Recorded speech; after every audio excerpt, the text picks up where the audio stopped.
ఏపీకి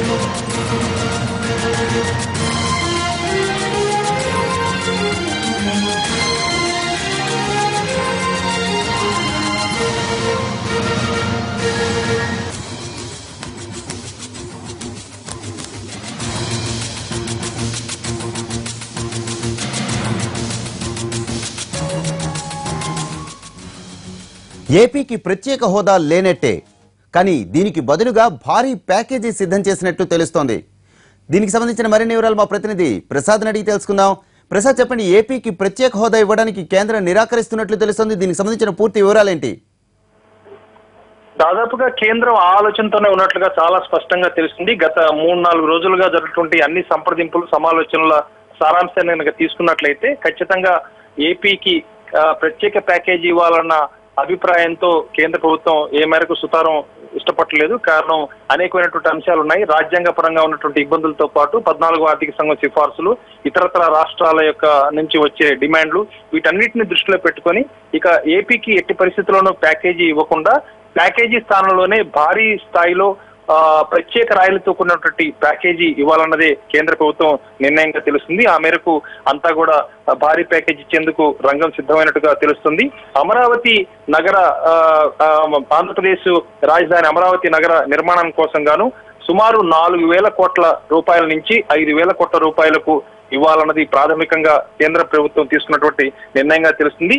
ఇదే కాకుండా 2014లో రాష్ట్ర ప్రభుత్వం ఏర్పాటు అయినప్పటి నుంచి, అంటే విభజన తర్వాత రాష్ట్రానికి జరిగినటువంటి ఆర్థిక లోటు విషయంలో ఏమాత్రం ఎక్కడా కూడా పైసా కూడా లోటు లేకుండా పూర్తి స్థాయిలో ఆ భర్తీని పూరించేందుకు కేంద్ర ప్రభుత్వం చాలా స్పష్టంగా ఒక స్పష్టమైన హామీ ఇచ్చేందుకు కూడా ప్రధానమంత్రి అంగీకరించినట్టుగా తెలుస్తుంది. ఆ మేరకు కేంద్ర ప్రభుత్వం కూడా సూత్రప్రాయంగా నిర్ణయం తీసుకుంది. ఇదే కాకుండా ప్రత్యేక ప్యాకేజ్ అంటే ఈ స్పెషల్ కేటగిరీ స్టేటస్ స్థానంలోనే మెరుగైన రాయితీలతో కూడినటువంటి ఒక ఆర్థిక భారీ ప్యాకేజీని ఇచ్చేందుకు రంగం సిద్ధమైంది. అది ఇంతవరకు ఎంత అన్నది ప్రాథమికంగా ఒక అంకె లేనప్పటికీ కూడా ఇటు కేంద్ర రాష్ట్ర ప్రభుత్వాలు ఇప్పటికే పలుమార్లు సంప్రదింపులు జరిపి వారు ఒక అంచనాకు వచ్చారు.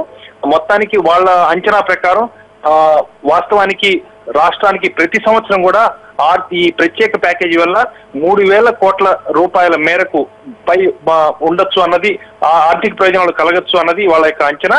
ఇదే కాకుండా 3,000 కోట్ల రూపాయల కంటే కూడా అధిక మొత్తంలోనే ఆంధ్రప్రదేశ్ కు భారీ ప్యాకేజీలో ఈ ప్రత్యేక ప్యాకేజీకి సరిసమానంగా ఒక ప్యాకేజీ ఇవ్వాలన్నది నిర్ణయంగా తెలుస్తుంది. అంతేకాకుండా గత 3 రోజులుగా కేంద్ర మంత్రులతో, అదేవిధంగా ఇటు బీజేపీ అగ్రనాయకత్వంతోనూ ఇరు రాష్ట్రం అదేవిధంగా కేంద్ర ప్రభుత్వ అధికారులతో కేంద్ర మంత్రి సుజనా చౌదరి నిరంతరం ఎప్పటికప్పుడు సంప్రదింపులు జరుపుతూనే ఉన్నారు.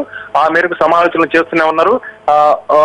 కేంద్ర ప్రభుత్వము రాష్ట్ర ప్రభుత్వ అధికారులను సమన్వయపరుస్తూ పెద్ద మొత్తంలో రాష్ట్రానికి ప్రయోజనం చేకూర్చాలన్న ఒక ప్రయత్నంలో సుజనా చౌదరి సఫలమైనట్టుగానే తెలుస్తుంది. ఆ మేరకు కేంద్ర ప్రభుత్వాన్ని ఒప్పించినట్టుగా తెలుస్తుంది. దీంతో పాటు సీఎంతో కూడా కేంద్ర నాయకత్వం, అదేవిధంగా బీజేపీ అగ్రనాయకత్వం కూడా ఎప్పటికప్పుడు సంప్రదింపులు జరుపు ఈ మేరకు సూత్రప్రాయంగా ఒక ప్రాథమికంగా ఒక అంచనాకు ఒక నిర్ణయానికి వచ్చినట్టుగా తెలుస్తుంది.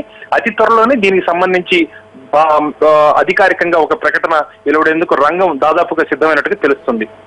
Right, thank you Prasad.